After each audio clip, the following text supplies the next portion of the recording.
Olá, muito boa noite. Estamos de volta com Frente a Frente, que recebe hoje o deputado Marco Bertaioli, ele que é do PSD de São Paulo e também presidente da Frente Parlamentar do Empreendedorismo. Deputado, essa semana, aliás, nós estamos aí há praticamente 15 dias nessa crise do preço dos combustíveis, o presidente Jair Bolsonaro reclamando da Petrobras, a Petrobras, por sua vez, dizendo que, olha, a gente é uma empresa de mercado, não dá para ficar fazendo só o que o presidente quer, o que o governo deseja. O Congresso, inclusive, aprovou algumas medidas que dão ali um alívio, mas está difícil sair no curto prazo. Como é que o Congresso já fez tudo que estava ao seu alcance para ajudar nessa missão de tentar baixar o preço dos combustíveis? Olha, Denise, nós não conseguimos abaixar o preço, nem tabelar o preço, nem o presidente, nem a Petrobras, ninguém vai conseguir por decreto. Por essa imposição, vai custar tanto. Isso nós já tivemos experiências tristes, não funciona. Da última vez que o preço do petróleo foi contido na Petrobras, nós abrimos um rombo lá de mais de 100 bilhões de reais.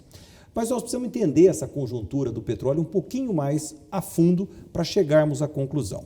Você imagina que o mundo consuma aí algo em torno de 100 bilhões de barris de petróleo. Nós temos aí uma produção diária desses barris de petróleo na casa de 100 milhões. Esses países produtores estavam produzindo o petróleo na casa dos 50, 60 dólares o barril.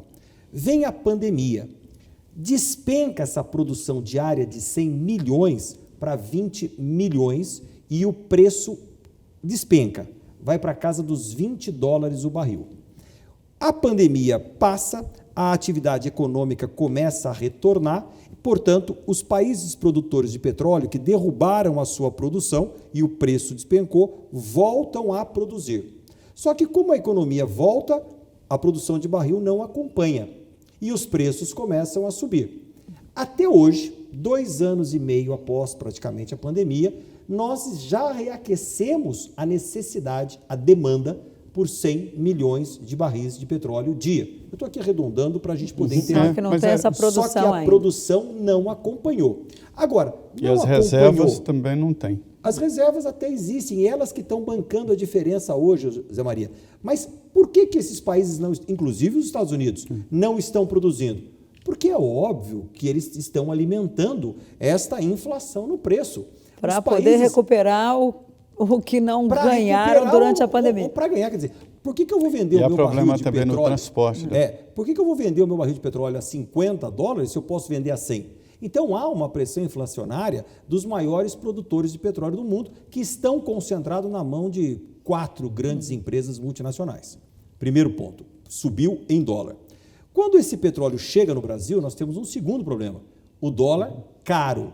Nós temos o real desvalorizado em excesso frente ao dólar. Nada explica tecnicamente um dólar a R$ 5,00, R$ 5,10 como está hoje. A não ser que haja também muita gente ganhando dinheiro com essa diferença de dólar. Certamente deve ter, né? Certamente tem muita gente ganhando dinheiro com isso. Por fim, nós vamos para o mercado. E aí está lá disponível a gasolina com um barril de petróleo caro, com o dólar caro. Aí nós temos os impostos embutidos. 1/3 do preço do petróleo, da bomba, da gasolina, lá no posto, é ICMS. É isso que o governo às vezes não consegue explicar. E o ICMS, que é o imposto que complica a reforma tributária, Zé Maria, ele é um em cada estado na gasolina, de 22% a 32%. No Rio de Janeiro, né? 32%. No Rio de Janeiro é 32%. Agora, uma coisa é você cobrar 32% de ICMS, que é o imposto do estado, sobre o barril de petróleo custando 20 dólares. Agora, você continuar cobrando os 32% sobre o barril de petróleo custando 140 dólares... Chegou a 139 e alguma coisa. Sim, mas agora está na faixa de 98. Para o Estado é bem confortável. O imposto. Eu vou cobrar 32% sobre o quanto for. E o ICMS cobra do preço final da bomba, ou seja, cobra sobre o próprio ICMS que define o preço. Que veio na cadeia. Agora, deputado, eu costumo traduzir isso aí que o senhor falou muito bem, de que existem algumas leis da natureza que elas não são revogadas através de outras leis dos humanos. Por exemplo, a lei da gravidade, a lei da inércia, né? que todo o corpo tende a ficar em repouso quando está em repouso, ninguém consegue. Assim como ninguém consegue mudar, através de decreto, a lei da oferta e da procura. E não há como mudar. Então, o deputado tem razão. Agora, deputado, o barril do petróleo chegou a $140, 139 alguma coisa. Caiu para 100. Por que não cai o preço? Porque nós temos hoje no Brasil uma dificuldade muito grande, que é a insegurança que o governo brasileiro oferece ao preço do petróleo. Quer dizer, nós privatizamos as refinarias, mas não deixamos de intervir na Petrobras. Nós ficamos no meio do caminho. O Brasil nem tomou uma decisão de 100% privatizar e nem estatizar. Nós estamos no meio do caminho. A Petrobras é estatal ou privatizada? Ela é uma empresa privada do ponto de vista Bolsa de Valores, com ações do governo brasileiro, sob a ingerência do governo quando há uma força estranha. Então o presidente pode intervir? O presidente não pode intervir, mas o governo, não dando a liberdade necessária para que a Petrobras sempre esteja atuando de acordo com o mercado, ela não oferece para as empresas a segurança necessária que podem investir no Brasil. Por exemplo, todo mundo diz que nós já estamos autossuficientes no país na produção de petróleo. Isso, nós estamos produzindo 3 milhões de barris por dia. Mas não tem refino, Consumimos, né? 2 milhões e pouco de gasolina. Se nós produzimos mais petróleo do que nós usamos, o que está acontecendo? Nós não temos a refinaria, que é a manufatura deste petróleo bruto. Nós exportamos o petróleo bruto e compramos de volta a gasolina. Por que empresas do mundo inteiro, então, não vêm aqui no Brasil investir e montar uma refinaria? Porque não existe segurança no preço que elas poderão comercializar essa gasolina na sequência. Então, nós ficamos no pior dos mundos, um pé em cada canoa. Mas o Brasil não estava com uma série de refinarias aí em construção no tempo do governo Lula, inclusive na época do Petrolão, se falou muito que começaram a proliferar refinarias, mas a Petrobras não conseguiu terminar. Como é que ficou essa questão? Elas foram privatizadas e aí o Brasil tem comprado, a Petrobras tem comprado aquilo que era dela mesmo? Tem uma refinaria que foi vendida pela Petrobras agora, se não me engano, aqui em Pernambuco, não tenho certeza, mas acho que aqui Abreu em Pernambuco. Lima. Que está tendo aí uma ligeira experiência da iniciativa privada refinando. Mas nós precisamos ampliar isso, mudar isso. E, de verdade, não é refinaria um ambiente para o Estado, na minha concepção, estar. O Estado precisa ser o regulador do mercado e não o fazedor do mercado. O Estado é o fazedor de saúde pública. O Estado é o realizador de uma educação de qualidade. O Estado não pode ser dono de hotéis. O Estado tem outras missões. Agora, ele não intervém no preço e não tabela preço, mas ele cria aquilo que nós falamos no primeiro bloco, que é um ambiente seguro para que as pessoas, as empresas invistam. Agora, o senhor acha que pode vir aí um subsídio para a gasolina? Porque a gente já soube que, e para o diesel, a gente já soube que o ministro Paulo Guedes é contra. Ele disse que só se o petróleo bateu 140, que foi o que não aconteceu, o barril chegar a 140, que quem sabe poderia pensar, mas ele é contra o subsídio para a gasolina. Mas, por outro lado, a área política do governo está pressionando o presidente Jair Bolsonaro, o presidente da Câmara também, o presidente do Senado já falou em função social da Petrobras. O senhor acha que é possível a ala política enfrentar a área econômica e fazer um subsídio para os combustíveis, ou nós vamos continuar aí nessa queda de braço nesse ano eleitoral? Denise, nós não somos os únicos nesse mar revolto. Nós temos o mundo inteiro enfrentando a mesma dificuldade. Inflação, preço alto do combustível. O que outros países fizeram? Alguns países da Europa, Portugal, Espanha, diminuíram os impostos incidentes sobre a gasolina por um período pré-determinado, aguardando que esse mercado se acomode, porque não vai ficar dessa forma para o resto da vida. A guerra da Ucrânia, a Rússia produzindo 14% do petróleo consumido na Europa, ela interfere na lei da oferta e demanda e o preço sobe. Não deve durar a vida toda. Então, nós temos algumas medidas paliativas, temporárias, que podem ser exercidas, como alguns países fizeram, diminuíram a carga tributária. Nesse sentido, unindo com o que o José Maria falou, o ICMS da gasolina é um imposto injusto, porque ele oscila conforme o preço e cobra em cima do próprio imposto em cadeia. O que nós votamos na Câmara?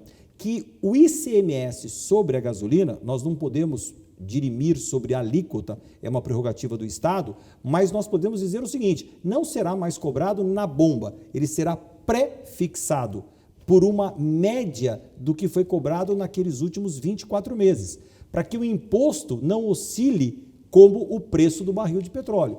A Inglaterra criou um subsídio. É mais trabalho para o contador, né? Eu não sei se é mais trabalho ou se é mais simples para o contador. Uma vez que você, quando recebeu a gasolina, já tributou ICMS, o valor é fixo na distribuidora, acabou. Então, não vai se cobrar na ponta mediante o preço deputado, que oscila. O senhor falava aí sobre a ação do Estado, que tem que ser regulador e cobrar qualidade dos serviços prestados e sair do mercado. O mercado é para iniciativa privada. Mas uma cobrança que eu tenho pessoalmente há muito tempo e, num determinado momento, parecia que eu estava falando sozinho, ninguém escutava.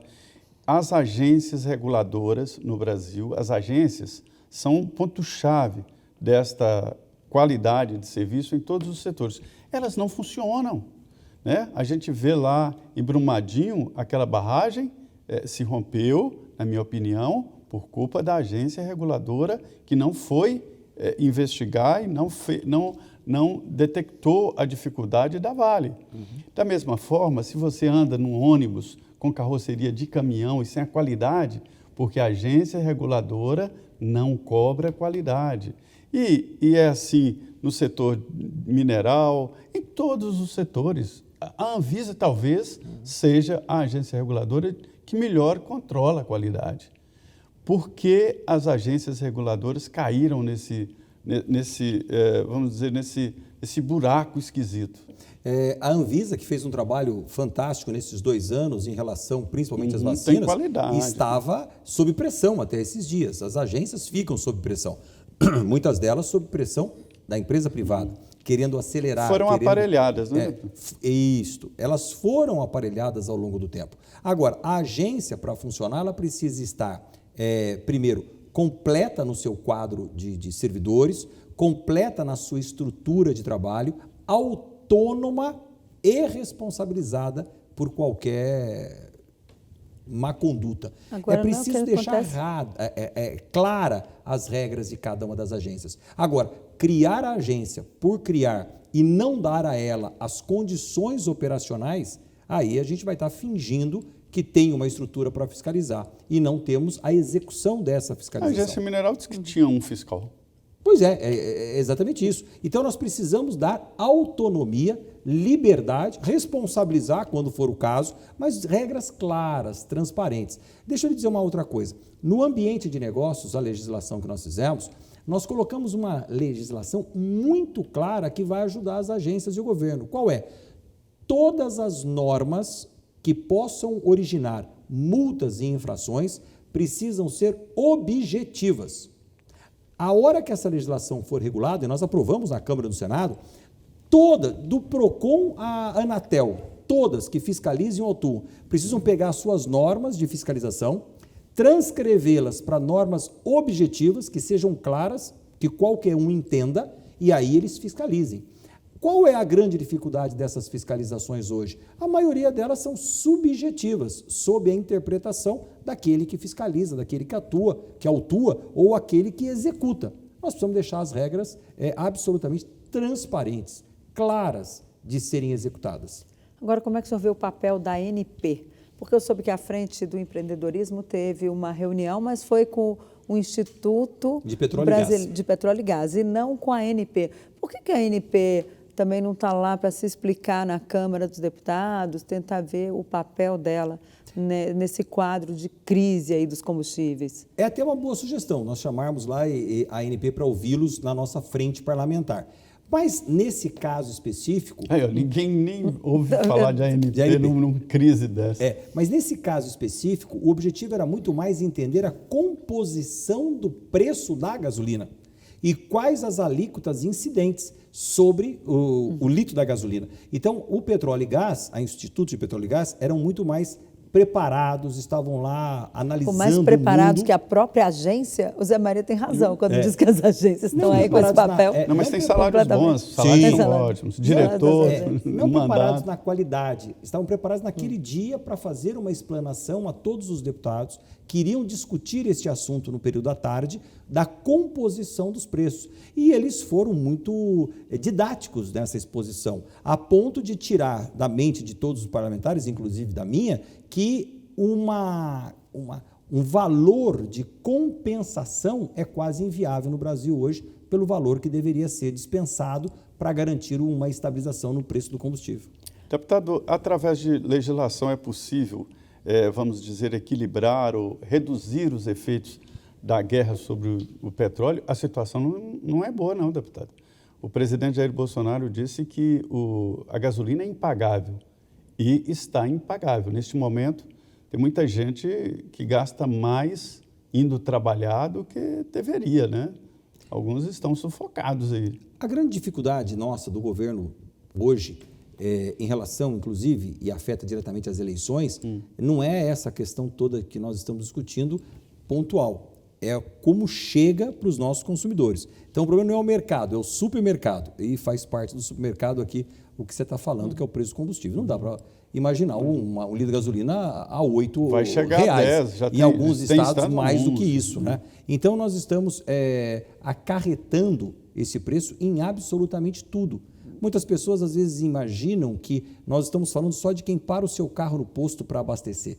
Mas é absolutamente tudo que está sendo impactado pelo preço do combustível que está sendo colocado no Brasil. Lembrando que nós estamos falando de uma manipulação que, na minha cabeça aqui, está clara, da produção mundial para fazer com que o preço suba. Nós estamos falando de um dólar desproporcional no Brasil, também não entra na minha cabeça aqui porque custa 5 e tanto, e nós estamos falando de uma carga tributária excessiva sobre o preço da gasolina. Então, nós temos 3 itens para serem resolvidos. E, claro, as questões de infraestrutura do Brasil, de refinaria, que nós falamos aqui agora há pouco. Então, o assunto é bem mais complexo do que o que nós possamos imaginar. Quando o assunto é complexo, assim, se alguém der um resultado simples, desconfie, eles não existem, né? Pois é, nós estamos aqui no Frente a Frente, discutindo todos os problemas, e haja problemas para serem discutidos aqui, né?